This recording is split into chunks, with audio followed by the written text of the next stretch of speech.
Perjanjian Baru, jadi ada perbedaan kelahiran Yesus antara Matius dan Lukas. Orang-orang sesat dan kaum padang gurun akan selalu berusaha mencari kesalahan Alkitab. Dengan harapan terbuktinya kebersalahan Alkitab akan membuat klaim mereka menjadi benar. Padahal sejatinya hal tersebut adalah kesesatan berpikir. Tapi meskipun demikian, mari kita jawab keberatan orang ini terhadap Alkitab. Yang pertama, mengenai istilah Firaun. Orang ini berpendapat bahwa Alkitab terbukti bersalah oleh karena istilah Firaun yang digunakan di dalam kitab Kejadian itu tidak sinkron dengan tahun kapan munculnya istilah Firaun itu sendiri.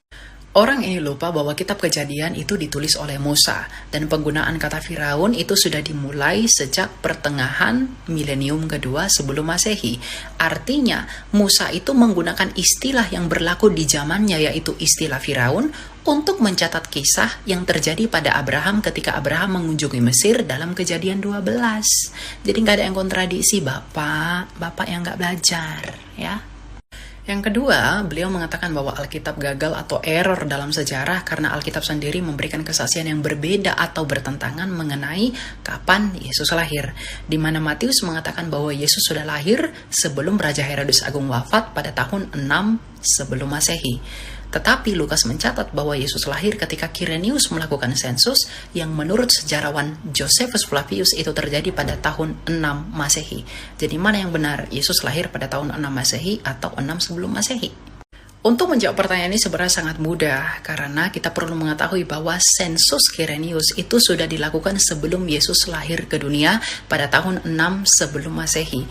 Karena Kirenius merupakan nama konsul di Roma pada tahun 12 sebelum Masehi.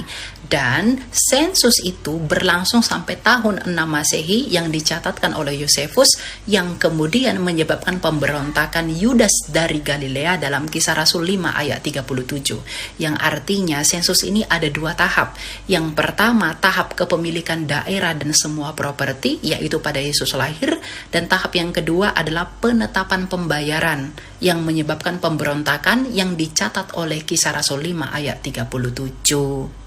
Dan hal ini didukung oleh penemuan prasasti Romawi kuno yang disebut dengan Lapis Tiburtinus, di mana prasasti ini mengatakan bahwa ketika gubernur Syria yaitu Kirenius duduk di kedutaan Syria, ia memangku jabatannya itu untuk yang kedua kalinya, yang disebut dengan Latin Iterum. Jadi sensus itu memang dilakukan dengan proses yang begitu lama dan dilakukan dalam dua tahap.